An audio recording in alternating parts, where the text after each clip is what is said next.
Paz do Senhor para a igreja, é uma alegria muito grande. Mais uma vez a gente está aqui juntos para compartilhar um pouquinho da palavra de Deus. E nessa tarde, irmãos, eu queria falar a respeito de Ezequias. O texto está lá em 2 Crônicas, no capítulo 32. Eu estou aqui com a Bíblia ao lado, aberta. Eu vou estar lendo. E esse texto falou ao meu coração, me lembrou, porque eu queria falar sobre algo que nós precisamos ter costume de fazer. E o texto, na verdade, que me fez lembrar o que eu queria comentar com os irmãos, é o texto de Provérbios inicialmente, mas o texto curto que diz: na multidão dos conselhos há sabedoria. E eu vou lá para Ezequias, que está no livro de 2 Crônicas, capítulo 32, para ver o que Ezequias fez, qual era, digamos, a sua estratégia diante das situações, diante dos problemas. Diz assim a palavra do Senhor, 2 Crônicas, a partir do versículo 1. Depois destas coisas e desta verdade, veio Senaqueribe, rei da Síria, e entrou em Judá, e acampou-se contra as cidades fortificadas, e intentou apoderar-se delas. Vendo, pois, Ezequias que Senaqueribe vinha, e que estava resolvido contra Jerusalém, teve conselho com seus príncipes e os seus homens valentes, para que se tapassem as fontes das águas que havia fora da cidade. E eles o ajudaram. Assim muito povo se ajuntou e tapou todas as fontes, como também o ribeiro que se estendia pelo meio da terra, dizendo: por que viriam os reis da Síria e achariam tantas águas? E ele se animou e edificou todo o muro quebrado até as torres, e levantou outro muro por fora, e fortificou a Milo na cidade de Davi, e fez armas e escudos em abundância. E pôs capitães de guerra sobre o povo, reuniu-os na praça da porta da cidade, e falou-lhes ao coração, dizendo: esforçai-vos, e tende bom ânimo, não temais, nem vos espanteis por causa do rei da Síria, nem por causa de toda a multidão que está com ele, porque há um maior conosco do que com ele, louvado seja o nome do Senhor. Com ele está o braço de carne, mas conosco o Senhor nosso Deus para nos ajudar e para guerrear por nós. E o povo descansou nas palavras de Ezequias, rei de Judá. Depois disso, Senaqueribe, rei da Síria, enviou os seus servos a Jerusalém. Ele, ou seja, Senaqueribe, estava diante de Laquis, com todas as suas forças. Então ele mandou seus servos a Ezequias, rei de Judá, e a todo Judá que estava em Jerusalém, dizendo: assim diz Senaqueribe, rei da Síria: em quem confiais vós, para que vos deixardes sitiar em Jerusalém?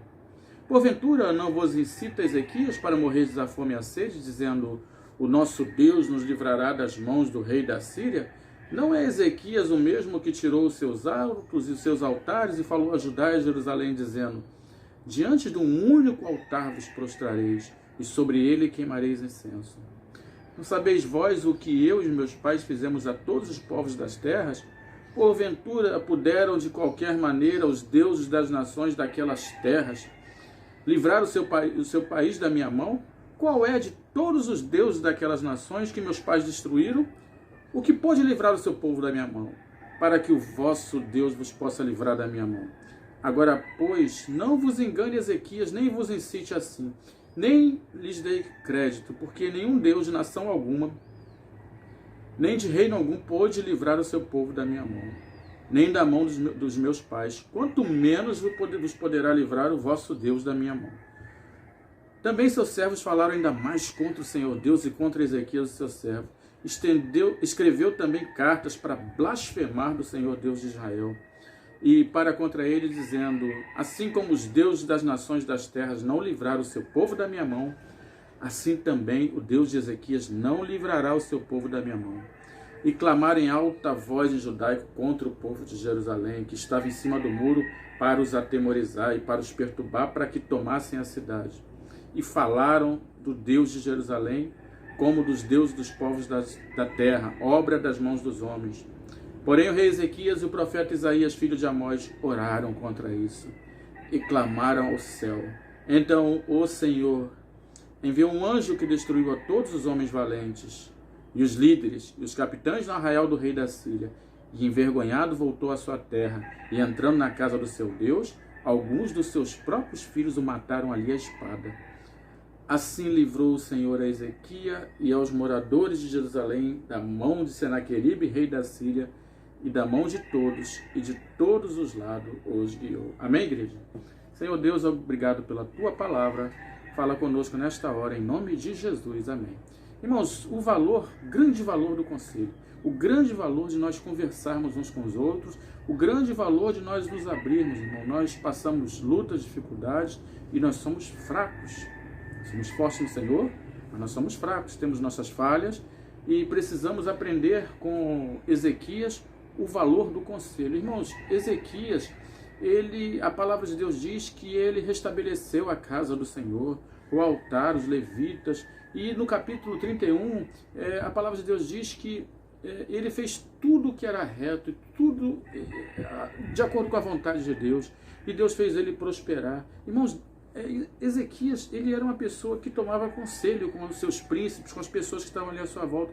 Para os irmãos saberem, irmãos, como as pessoas respeitavam Ezequias na questão do conselho, teve uma Páscoa, se eu não me engano, lá no capítulo 29, ou capítulo 30, que Ezequias, em vez de fazer no primeiro mês, ele fez no segundo. Irmãos, olha, é difícil fazer um negócio desse. Principalmente na casa do Senhor, em que as coisas já estão predeterminadas, tudo nos seus meses. Ezequias tomou conselho. E não estava pronto ainda aquele lugar para preparar a Páscoa. E ele com seus príncipes, com seus conselheiros ali. Então, agora eles chegam no acordo e fazem a Páscoa no segundo mês. Não é fácil a gente tomar as decisões. Mas a palavra de Deus diz que na multidão dos conselhos há sabedoria. Então, esse rei da Síria, com uma arrogância, com uma, digamos, afronta contra o Deus de Israel, e isso me lembra o nosso adversário. Ele nos afronta, ele nos acusa, ele coloca muitas vezes diante da gente as nossas fraquezas, as nossas falhas, e quer nos afrontar. E Ezequias, então, irmãos, ele se prepara. A palavra de Deus diz que ele restabelece os muros, que ele, então, ali, irmãos, coloca aquelas pessoas naqueles muros, que ele, então, agora, ele tapa ali aquele buraco das fontes das águas para que o povo da Síria, quando chegasse, não tivesse com o que comer, com o que beber, e sentisse dificuldade. Então, irmãos, como homem, como rei e como governador dali, ele prepara o seu povo para um grande combate e ele dá um ânimo para as pessoas e ele fala, olha, eles são muitos, mas há um que está conosco que é maior do que todo esse povo. Há um que está com o irmão que é maior do que toda a sua adversidade que você está passando. Creia no poder do Senhor. Se apega a essa palavra, irmão. A luta é muito grande, o adversário às vezes é muito forte aos olhos, porém, diante de Deus, forte só o Senhor. O resto, irmãos, como o nome já diz, é o resto. Então, que ensinamento ali que então Ezequias toma com os seus conselheiros, e ali eles fazem, e ali ele anima, ele dá uma palavra de ânimo. Ele me faz lembrar o livro lá de Josué, quando Deus fala a Josué para que tenha bom ânimo, né? Para se esforçar, e Ezequias fala essas palavras. Talvez ele conhecesse, irmãos, lá aquela situação que passou com Josué, e agora ele repete isso com as pessoas que estão ali em Jerusalém. Agora, irmãos, por que o rei da Síria queria tomar Jerusalém? Por que Jerusalém, irmãos? Porque aquele lugar estava arrumado, porque aquele lugar agora tinha os altares voltados para o Senhor, porque agora os levitas adoravam a Deus, porque a casa de Deus estava arrumada. Irmãos, quando a casa do Senhor está arrumada, quando a nossa vida está arrumada, quando está tudo de acordo com a vontade de Deus, alguém pode se levantar contra o irmão. Não temas. Se você estiver com a tua vida diante do altar do Senhor, ainda que se levante o Senaqueribe, saiba que o Senhor é contigo. Irmãos, agora uma outra coisa, mesmo Ezequias fazendo isso tudo, mesmo ele se preparando, mesmo ele tendo a confiança no Senhor, agora ele chama o profeta, ele chama Isaías, e ali eles oram ao Senhor, louvado seja o nome do Senhor. E hoje, nos dias de hoje, nós preparamos, nós lemos a palavra, nós vamos na escola bíblica, nós temos todos os dias o culto para nós refletirmos, mas quando nós preparamos isso tudo, nós temos o nosso profeta. Irmão Kleber, quem é o profeta? Me fala quem é o profeta. É Jesus Cristo, irmãos, o Filho de Deus vivo, o Senhor dos exércitos, ele é o nosso profeta, ele é o nosso advogado fiel. Quando você dobrar o seu joelho e colocar o seu pedido, a sua oração nas mãos do Senhor, saiba que ele vai te ajudar em nome de Jesus, e pode vir qualquer Senaqueribe, que o irmão estará seguro nas mãos do Senhor. Saiba dessas coisas, irmãos.